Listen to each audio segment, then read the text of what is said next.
Bonjour, je suis Guillaume Legrand, créateur et directeur de l'enseigne Corespa. Bienvenue sur mon podcast consacré aux personal trainers et coachs sportifs qui désirent entreprendre dans le fitness avec succès, se développer sereinement, performer durablement et vivre confortablement de leur passion. Vous pouvez également me retrouver sur ma chaîne YouTube et sur mon site internet Corespa Academy. Vous êtes prêts ? C'est parti !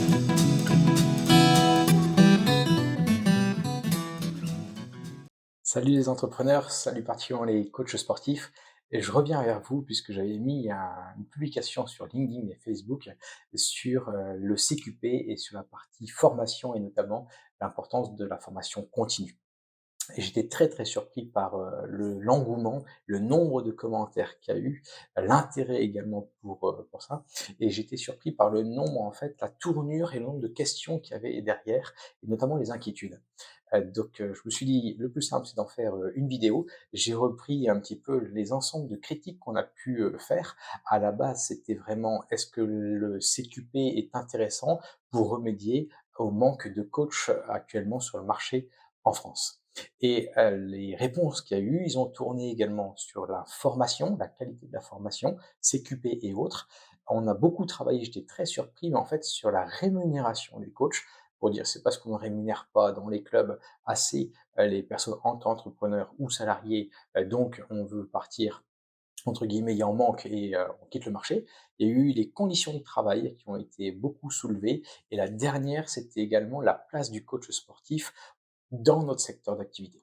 Donc je voulais revenir vers vous sur cette notion de CQP formation continue et également le besoin des coachs sportifs en France. Donc je vais reprendre un petit peu ces choses-là. Bien entendu, il y a eu plein d'autres, on va dire poids lourds du fitness qui se sont mobilisés et qui ont répondu avec leurs arguments et autres. Et donc je vais vous donner un petit peu mon point de vue et ce que j'entends. Les faits, à la base les faits. Il manque X coachs sportifs. Donc, je vais pas me battre sur le nombre de coachs. Régulièrement, on voit, il en manque X. C'est clair qu'il en manque et il manque surtout des coachs qualifiés. Pourquoi? Tout simplement parce que la demande augmente. Alors, quand je vois certains posts, etc., en disant il y a trop de clubs, il en manque pas forcément. La réponse est si, il en manque. Aujourd'hui, il y a 4800, quasiment 5000 clubs. Aujourd'hui, on est les avant-derniers en Europe en nombre. Ça, le taux de pénétration, qui est le nombre de personnes qui fait du coaching en France, du fitness en France, on est à 8,9, bientôt 9%. Nos amis du Nord, en Europe du Nord, sont complètement au-dessus, on peut monter jusqu'à 12%. Donc c'est sûr que le nombre de clubs va augmenter, et je ne parle pas que pour les clubs de sport, également les auto-entrepreneurs pour faire du coaching en ligne ou à domicile, le nombre de personnes qui veulent faire du sport va augmenter. Donc ça, c'est une certitude. Et bien sûr, si on augmente le nombre, on va naturellement avoir besoin de plus de coachs. N'oubliez pas, je me permets de le dire, parce que quand je l'ai vu dans les commentaires, les coachs sportifs ne travaillent pas que en club de sport. Ça me paraît logique, mais quand on voit ce nombre qui est demandé, c'est pas forcément que en club. Ça peut être bien sûr les clubs, ça peut être à l'extérieur, ça peut être à domicile, ça peut être en ligne, ça peut être également en centre de rééducation fonctionnelle, ça peut être également en EHPAD. Il y a beaucoup, bien entendu en association, il y a bien sûr beaucoup de lieux où travailler les coachs. Je me permets de le redire, parce que quand j'ai vu les commentaires, je pense qu'on oublie beaucoup de lieux où on peut le faire. Pour vous donner un ordre d'idée, quand on tape par exemple sur LinkedIn, tous les coachs ne sont pas sur LinkedIn, mais sur LinkedIn simplement en France, on va augmenter, on va chercher à peu près plus de 13 000 coachs. On est entre 13 000 et 20 000, et il y en a qui disent qu'il manque quasiment le double. Je pense pas que ce chiffre, déjà, il n'est pas forcément fondé, on n'a pas vraiment l'origine de ce chiffre, mais c'est clair qu'il en manque une certaine partie qualifiée une fois de plus.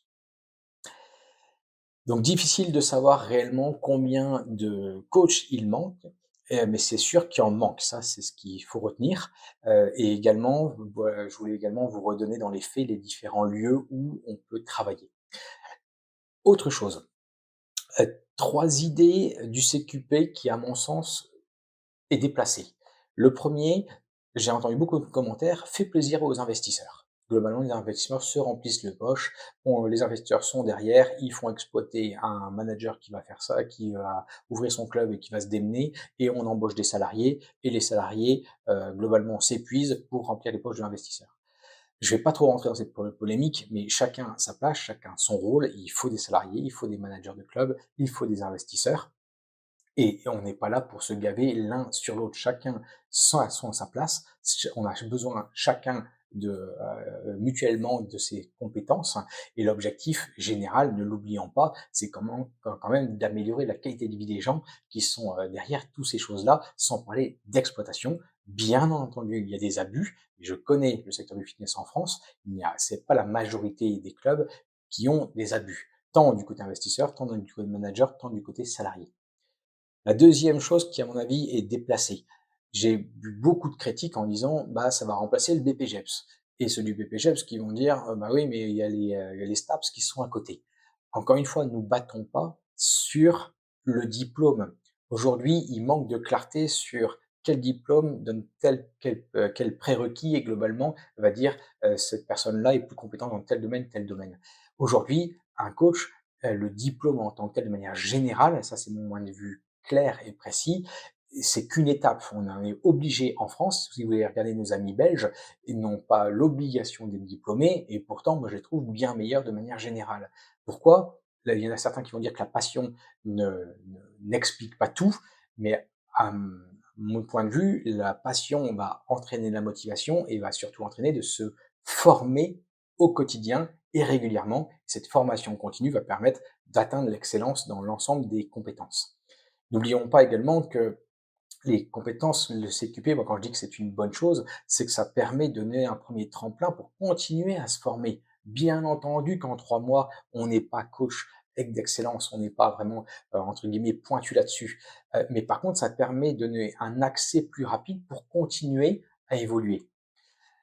Regardez également dans les CQP, dedans, il y a une grande partie également où on a des personnes qui sont en reconversion professionnelle et qui ont souvent plus de maturité, qui ont l'expérience de leur ancien travail et qui souvent sont passionnés de fitness et le font sur eux depuis au moins une dizaine d'années. Et s'ils connaissent déjà en partie, ce serait dommage de demander nettement plus de temps pour atteindre ce diplôme. Donc c'est pour ça que je pense que le CQP est une bonne idée, peut accélérer, mais en effet, on ne forme pas en 3 mois et entre guillemets, il va falloir demander plus de temps pour accéder à de l'expérience et l'expérience terrain. Le CQP, les prérogatives qui sont dedans également, ce qu'on y apprend, moi je le trouve également qui colle très bien par rapport aux demandes terrain qu'aujourd'hui on a sur place. Il y a quand même des grandes compétences. Si on regarde, moi je donne moi-même des cours depuis plus de 15 ans à la fac des sports, pour pas le citer, à Lille, et j'interviens également dans d'autres types de formations. On ne forme pas à la communication, on ne forme pas à la vente, on ne forme pas des fois au type de marketing. Donc vous voyez bien qu'il y a plein de types de formations qui sont dedans et c'est pas forcément sur les années où on sera plus spécifique terrain. Donc aujourd'hui, ça va mettre du temps à notre marché de s'adapter, de se structurer. Ce qui serait top, c'est d'avoir plusieurs diplômes qui nous donnent vraiment des montées en compétences des coachs et également des montées en compétences si on est en cours collectif, si on est en personal trainer, etc. Mais ça, faut pas rêver, ça va se faire dans le temps. Mais aujourd'hui, je te trouve que c'est plutôt une bonne chose de proposer CQP et non, les CQP ne vont pas remplacer les STAPS et ne vont pas remplacer les BPGEPS. Une autre idée sur le CQP qui, à mon avis, est déplacée, c'est qu'il y en a plein qui disent que la formation est dégradée. Non, elle n'est pas dégradée. J'en connais plusieurs et je connais plusieurs responsables de formation qui travaillent dedans. Et nous, on prend également des stagiaires CQP. Elle n'est pas dégradée du tout. C'est pas du nivellement par le bas. On peut le penser par rapport au temps qui est donné, qui est acquis, surtout si vous avez un bac plus 3 ou bac plus 5, etc. Et encore une fois, c'est qu'un début, mais on peut pas dire qu'elle est dégradée. Le contenu des formations est adapté. Il manque peut-être en quantité de volume, de contenu et d'expérience, mais ce qui est donné est tout à fait correct, même plus que correct. Donc la qualité de la formation n'est pas forcément médiocre. Je préfère ça que d'aller dans certains lieux où on a le même prof qui va vous répéter depuis 20 ans le même cours au même endroit et le taux d'absentéisme est quasiment de 50%. Voilà un petit peu mon avis là-dedans. Donc le secteur de la forme, pour moi, n'est pas dévalorisé. On augmente petit à petit en compétences et on fait face également à la demande qui est en face, même si on est bien dans un marché. C'est pas pour autant que le marché a raison, mais n'empêche qu'on est là pour répondre et répondre de manière intelligente, notamment avec ce sport santé qui est, entre guillemets, je vais pas dire à la mode, mais qui a plus de place. Autre temps, donc je vous ai donné les faits, je vous ai donné les idées à mon sens sur le CQP et je vais m'arrêter sur 2 réactions que j'ai beaucoup entendu et le sujet entre guillemets, a migré vers ce type de réaction. La rémunération et après les conditions de travail. La partie rémunération, je voyais à chaque fois, les clubs ne veulent pas payer. Honnêtement, c'est clair que dans les clubs de sport, vous êtes, c'est déjà il faut déjà savoir que la grosse majorité sont des freelances dans les clubs de sport. Moi, à Correspa, c'est pile l'inverse. Je crois beaucoup à l'état d'esprit d'équipe et j'embauche moi sous CDI et plutôt temps plein, même si tout le monde n'est pas forcément en temps plein.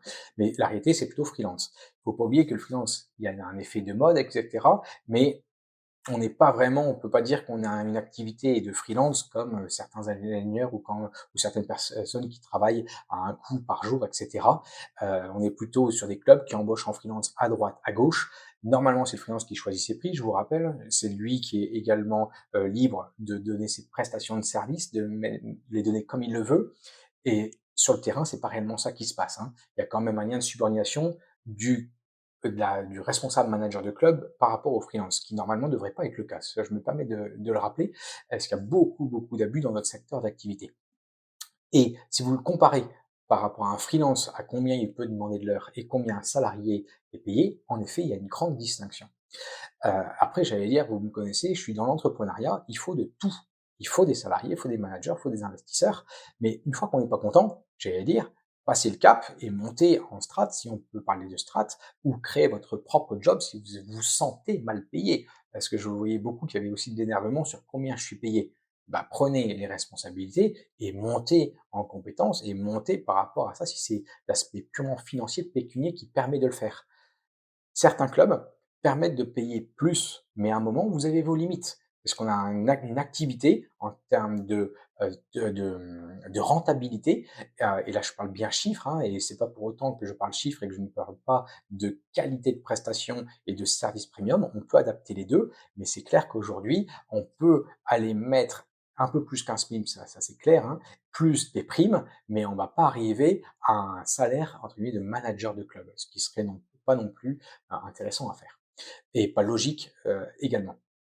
Aujourd'hui, moi dans les salaires, je veux dire nets mensuels, je vois des salaires nets mensuels entre le SMIC et globalement 1500. C'est à peu près ce que je vois dans les clubs, sachant encore une fois que c'est une utopie puisque tout le monde n'est pas en CDI et tout le monde n'est pas à temps plein. Donc encore une fois, les chiffres que je vous donne sont une utopie par rapport au terrain, par rapport à cet aspect freelance qui est sorti nettement plus du lot. Ça, c'est la première chose par rapport au club, avec le problème de rentabilité, de charges notamment et en effet, les charges ont augmenté et cetera et les prix n'augmentent pas à la même vitesse. Donc en effet, il y a un gouffre à un moment où on est coincé, où on ne peut pas payer plus. Deuxième, la mentalité des Français qui ne veulent pas payer pour le sport. Parce qu'il ne faut pas oublier que derrière tout ça, c'est des clients et des clients, ça a un niveau de prix et ce niveau de prix, combien ils vont payer, à un moment permet de faire évoluer beaucoup de choses et notamment la rémunération. Euh, pour moi, le marché français, au niveau des coûts, ne sont pas assez élevés. Les locaux sont encore arrivés derrière tout ça.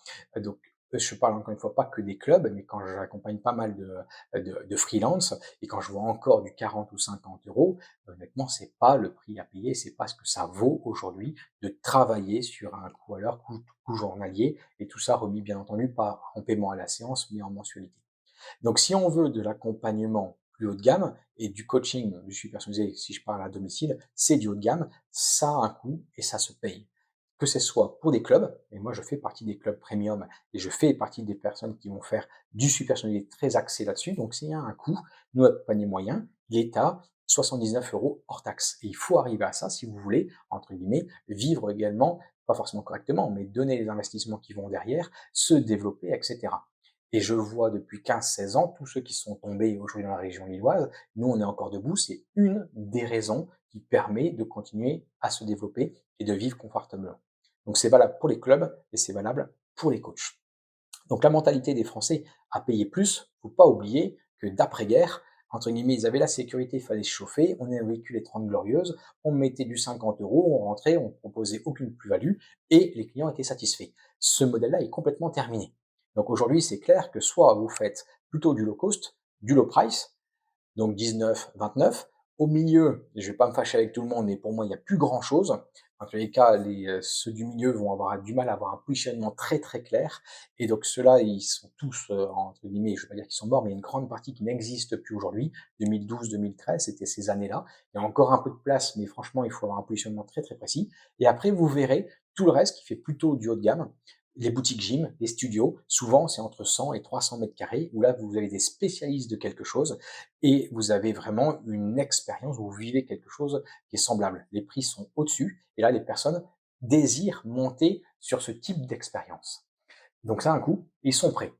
N'oublions pas, tout à l'heure, je vous l'ai dit en introduction, qu'il y avait à peu près 9% qui faisaient du sport, 8,9 de mémoire, on arrive aux 9%. J'espère qu'on va les dépasser. En tous les cas, moi, je travaille en ce sens pour en pourcentage, le nombre de personnes qui font de l'activité physique dans un club. Quand on parle de personal training, qui est quand même, moi, mon domaine d'activité et mon expertise, et ce qu'on peut voir sur les réseaux sociaux, on parle de même pas 2% de ces parties-là. Donc, il ne faut pas négliger également sur le marché la toute petite pourcentage sur lequel on parle.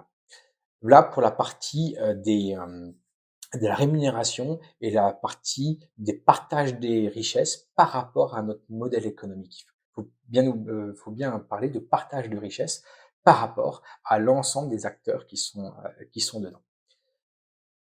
L'autre chose que je voulais vous partager, c'est les conditions de travail. C'est beaucoup de, encore une fois, je reviens sur le CQP, hein, c'est le CQP, est-ce que c'est une bonne chose? Et j'ai eu beaucoup de retours sur la rémunération, donc vous plaignez pas qu'il n'y ait plus assez de coachs parce qu'on paye pas assez, et les conditions de travail, on n'a plus envie de travailler dans les clubs de sport, globalement, la rémunération n'est pas bonne, j'ai beaucoup entendu, nous sommes un couteau suisse, c'est des horaires de malade, manque de reconnaissance et peu de perspective. C'est souvent ce que j'entendais. Encore une fois, vous allez peut-être mal le prendre ou bien le prendre, mais vous n'êtes pas content, vous avez bien raison de passer à autre chose. Et passer à autre chose, c'est pour évoluer. Donc ça, vous avez tout à fait raison. Mais encore une fois, tous les chefs d'entreprise, tous les managers de club, tous les responsables de club ne sont pas de ce style-là. Et au contraire, l'objectif, c'est bien d'arriver à une rémunération qui soit correcte. Alors, il faut voir ce qu'on met derrière correct. Parce que si vous voulez aller gagner 3 à 5 000 euros, en effet, c'est pas en étant salarié dans un club de sport en France que vous aurez cette reconnaissance-là. Couteau suisse, c'est le grand débat et éternel débat. Est-ce que chacun sa spécialité, on fait que son métier? J'allais dire que moi, ça dépend des clubs. Ça dépend des clubs. Je pense que les deux sont possibles. Ça dépend complètement des clubs. Est-ce qu'il faut un commercial ou alors le coach me demande d'être commercial, etc. Quand on me demande mon avis, ça dépend vraiment du club. Moi, dans mes petits clubs, 200 mètres carrés, spécialisés dans le suivi personnalisé, de notre côté, en effet, j'estime que c'est la place du coach de savoir rendre service au client et donc savoir l'écouter avec empathie, savoir quels sont ses objectifs et savoir y répondre. Et c'est pas quelqu'un qui va lui vendre un abonnement avec du prix. Par contre, si on augmente la taille du club, en effet, ça peut être intéressant d'avoir des postes de vendeurs. Donc j'allais dire, ça dépend vraiment, cette réponse, de quel type de club on est, quel outil pour mettre la bonne personne. On arrive aux horaires dans les conditions de travail. Les horaires, j'invente rien. Aujourd'hui, même si on est plus construit maintenant sur une base de 35 heures, il y a de plus en plus de temps libre et d'aménagement, n'empêche que la grande majeure partie, et vous le savez quand vous êtes rentré sur le secteur d'activité, les personnes viennent faire leurs loisirs quand ils ne travaillent pas. Et on reste quand même sur des heures d'ouverture où ils viennent soit très tôt le matin, soit le midi, soit après 4h30. Bien sûr, il y a des exceptions près, etc. Mais ça reste ça et le week-end. Donc c'est logique que vous avez choisi un travail qui travaille à ces moments-là. Donc ça, il faut remettre aussi, je vais dire le clocher au centre de l'église, comme on dit, ou quelque chose comme ça, mais c'est cette partie-là. Et les deux autres où je ne partage pas en tous les cas les managers de club qui ne proposent pas ça, c'est le manque de reconnaissance. Parce que le manque de reconnaissance, déjà, c'est pas normal dans la vie classique, mais pour un chef d'entreprise, c'est hyper important de rendre reconnaissance. Mais rendre reconnaissance, pourquoi? Parce que sans le coach, le club n'est rien. C'est bien le coach qui apporte de la plus-value au client. Moi, je fais du personal training, c'est encore plus vrai. Donc c'est ça l'objectif à avancer. Cette reconnaissance, il faut l'avoir au quotidien. J'allais dire, inviter votre responsable, votre manager. Il y a des entretiens qui se font mensuels, trimestriels, semestriels, annuels, pour justement être en harmonie dans l'équipe et avoir ces relations saines là-dessus. Et ça permet également d'avoir des perspectives. Parce qu'en effet, en perspective d'évolution, il y en a.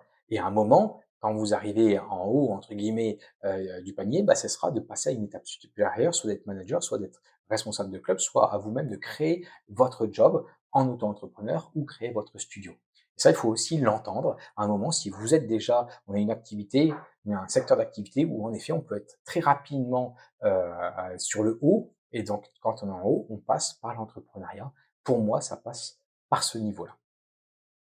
Si on finit sur la partie conditions de travail et rémunération, combien, typiquement moi je pense qu'on peut gagner. Si on est salarié, je continue à dire qu'on est un peu au-dessus du SMIC avec des primes qui peuvent aller à 2, 3, 4 000 € sur l'année. Je pense que c'est ça en moyenne, mais encore une fois, c'est une grande partie pour salariés, alors que c'est des freelances qui travaillent dans les clubs. En freelance, je dirais, c'est déjà à vous de les fixer et donc pas au club, donc la question ne se pose pas, à mon sens, à ce niveau-là. Pour les managers de club, pour vous donner un ordre d'idée, nous les managers de club, c'est des managers qui peuvent être payés entre 3 000 et 5 000 €. Et une fois que vous êtes à votre propre compte et c'est vous le manager à franchiser ou c'est votre club à qui ça vous appartient, vous serez entre 5 000 et 8 000. Donc tout ça, c'est simple, ça correspond pas. Il y a 4 modèles économiques selon si vous êtes diplômé, non diplômé et si vous êtes associé ou avec salarié. Donc c'est ça les rémunérations. Et donc on va donner une fourchette. Je retire la partie salariée dont je viens de vous parler. Si on est sur la partie plutôt responsable de club, ben on va être entre 3 000 et 10 000. Là, un petit peu la fourchette. On peut arriver, en tous les cas, nous, à Correspa. Mon avis sur tout ça. Mon avis sur tout ça, c'est se lancer dans le fitness, c'est une bonne opportunité. C'est un métier excellent. C'est un métier passion, mais c'est pas pour autant qu'on ne peut pas gagner d'argent. Et il faut absolument, absolument, pour le maître mot par rapport au CQP et pourquoi je suis pour, c'est parce que je suis convaincu qu'il ne faut pas s'arrêter au diplôme ni au CQP, mais viser la formation continue. Et ça, si vous avez votre formation continue, donc la passion, la pratique également, combien de coachs sportifs ne pratiquent plus et pensent tout savoir et s'arrêtent là-dedans, c'est, à mon avis, ça continue à être une bonne chose. C'est-à-dire que le diplôme de CQP, à mon sens, n'est qu'une étape. Et il faut le voir de cette manière-là. Et le diplôme, encore une fois, pour moi, ne reflète pas du tout, et je peux vous dire que j'embauche régulièrement, ne reflète pas, à mes yeux, les compétences de la personne. C'est théoriquement ça que c'est censé faire, mais c'est pas vrai. Donc ça ne reflète pas ni les compétences, ni l'expertise d'une personne. Et c'est pour ça que moi je n'embauche pas sur un diplôme. Le diplôme, il est nécessaire, on a une obligation légale pour prendre en charge nos clients, mais par contre, il faut aller nettement plus loin. Vous donner un idée, nous à Correspa, on reforme quoi qu'il arrive sur ces compétences. Donc là, un petit peu mon avis, c'est un début. Le deuxième, je pense également que dans les clubs de sport, encore une fois, tous les coachs ne sont pas salariés, mais dans les clubs doivent former, doivent former. Et souvent, on ne forme pas forcément, il y a des compétences techniques, et bien entendu, notre activité évolue. Et dans les compétences, dans la formation, et vous avez également, j'allais dire, les formations que vous pouvez avoir par vous-même, hein. Il y a des bouquins, il y a des podcasts, internet, ChatGPT est votre ami. Vous avez les réponses à tout et bien entendu, formez-vous là-dessus, qui est déjà une énorme richesse et combien le font. Donc là, c'est tout un état d'esprit à avoir et après, bien entendu, il y a les formations qui sont plus payantes qu'on peut acheter, se faire former, rembourser ou non, ou se faire accompagner. Je vous conseille fortement d'arriver également sur du mentorat et donc se prendre en charge pour viser où on veut aller, qu'on soit salarié ou entrepreneur. Je crois également, par rapport à la formation dans les clubs, à la notion d'équipe. C'est pour ça que moi j'embauche en plein temps et dans une équipe. Pourquoi? Parce que si on a une équipe qui est soudée, on va viser du long terme. Et du long terme, ça va permettre de viser, de respecter tous les parcours des coachs qui sont dans votre équipe, mais de viser le long terme permet d'avoir une formation également pour votre manager, petit à petit à donner à long terme. Et vous allez avoir des appétences qui vont changer. Et le marché, n'oubliez pas, il évolue. Les demandes ne sont pas exactement les mêmes. Donc ça permet de faire évoluer justement les formations que vous désirez avoir. Je crois également, dans la partie formation, à l'importance de maîtriser plusieurs compétences, surtout dans notre domaine d'activité. Être polyvalent et non pas uniquement la fonction de coach. Je sais qu'il y en a qui veulent que je dise l'inverse, mais non, moi je ne pense pas. J'ai l'exemple d'un club ici qui est tombé il y a 2-3 ans là.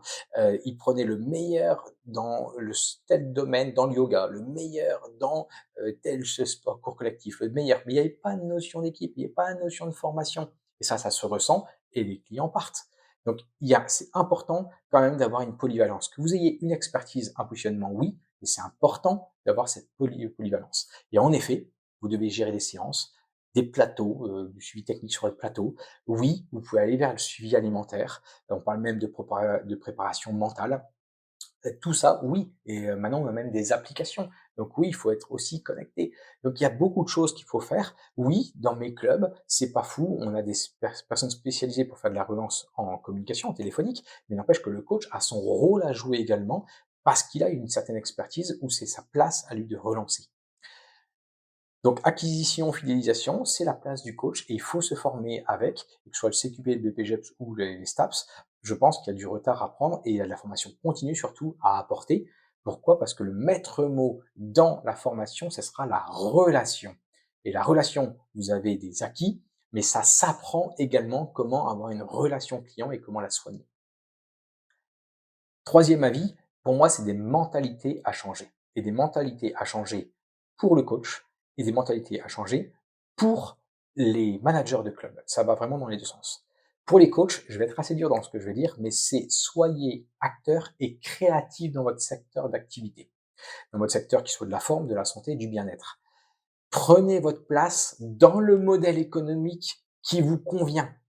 Parce qu'il y a plusieurs modèles économiques. Vous faites partie d'un marché et c'est normal de parler business. Le fitness n'est pas que du business et bien entendu, on cherche d'abord la qualité de prestation et d'améliorer la qualité des gens avec du sport santé. On ne fait pas n'importe quoi avec ça, mais n'empêche que derrière tout ça, il y a des modèles économiques.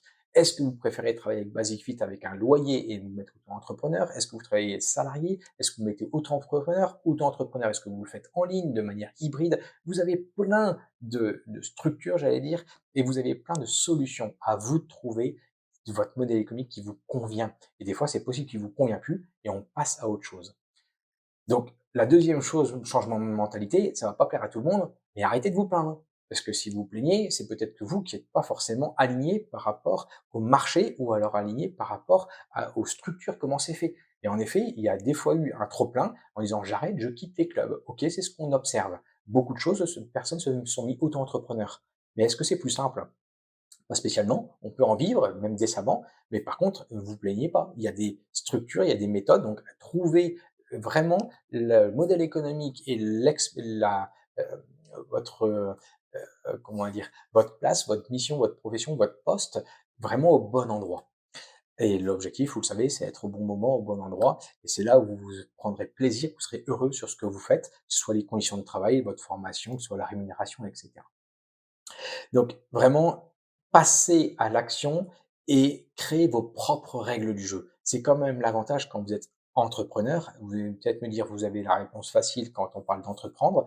Elle est peut-être facile, mais je pense pas qu'entreprendre soit si facile que ça. Mais par contre, c'est tout à fait possible. Tout le monde n'est pas fait pour entreprendre, heureusement. Et je pense qu'il y a même trop de personnes qui se disent entrepreneurs et qui veulent se lancer en pensant que c'est facile, et ce n'est pas le cas. Mais soit vous ne plaisez pas, soit vous transformez le monde, c'est la société qui est dedans, soit vous vous mettez à votre compte. Et là, vous aurez votre propre règle du jeu sur lesquelles vous pouvez jouer. Et je dis bien le mot jouer. Et donc ça, soit en étant entrepreneur, soit en créant votre club. Je suis passé par là, je peux vous dire que je m'éclate tous les jours pour améliorer la qualité des gens. Et on a une équipe qui est soudée. On a des hauts, on a des bas, des fois on est content, des fois on n'est pas content, des fois on n'est pas en accord, des fois on est en désaccord, etc. Mais n'empêche qu'on avance et on a tous un plaisir à travailler ensemble pour servir nos clients. Donc allez dans cette direction-là. En tout cas, c'est ce que je vous invite. C'est possible, mais c'est pas forcément donné à tout le monde. L'objectif pour les managers, eux, dans leur état d'esprit, pour les professionnels du secteur de la forme, pour moi, je pense qu'on devrait mettre l'humain au cœur de tout. Alors c'est une phrase qu'on entend, enfin en tout cas moi je la porte très souvent, mais ça doit être bullshit. C'est si on met l'humain au cœur de tout, tant bien sûr pour nos clients finaux, mais également dans nos équipes. Ça c'est important. Donc pour le client, améliorer sa qualité de vie de chacun de nos clients, si toutes les décisions étaient vraiment orienté à chaque fois sur service client, je pense que on serait déjà nettement plus aligné. Et le deuxième, ça doit être également être fixé sur équipe de coach. Et ça, c'est aussi important pour être garant de la formation continue des coachs qu'on a dans nos clubs. Et je pense que ça, c'est important. C'est ce que j'appelle la formation du coach d'excellence. Si vous êtes intéressé, vous allez sur Correspa Academy. On fait des formations en ligne qui sont directement disponibles ou on fait du conseil en visio. En conclusion, ce que je pense, c'est que le secteur de la forme est en perpétuelle évolution. Et c'est pas un secteur le plus structuré qui existe. Il est en phase de structuration déjà depuis quelques années et il bouge très, très, très, très vite. Donc, l'objectif, c'est qu'il le laisser se structurer, mais que nous soyons acteurs de cette structure. Et je continue à dire que le CQP, à mon sens, est une bonne chose et fait partie de ces changements qu'il faut faire. Et je ne vois pas le fitness uniquement comme une industrie, je vois comme un secteur de la forme qui évolue. Et bien entendu, il ne faut pas opposer service client et l'aspect plutôt business, rentabilité. Les deux fonctionnent et ça fonctionne comme ça dans chaque secteur d'activité. Et la deuxième, j'allais dire ensemble, construisons, soyons acteurs, construisons ensemble pour toujours mieux servir nos clients et que l'on soit salarié, que l'on soit entrepreneur, auto-entrepreneur, manager de club ou investisseur, mais allons ensemble dans la même direction. Je vous dis à très vite.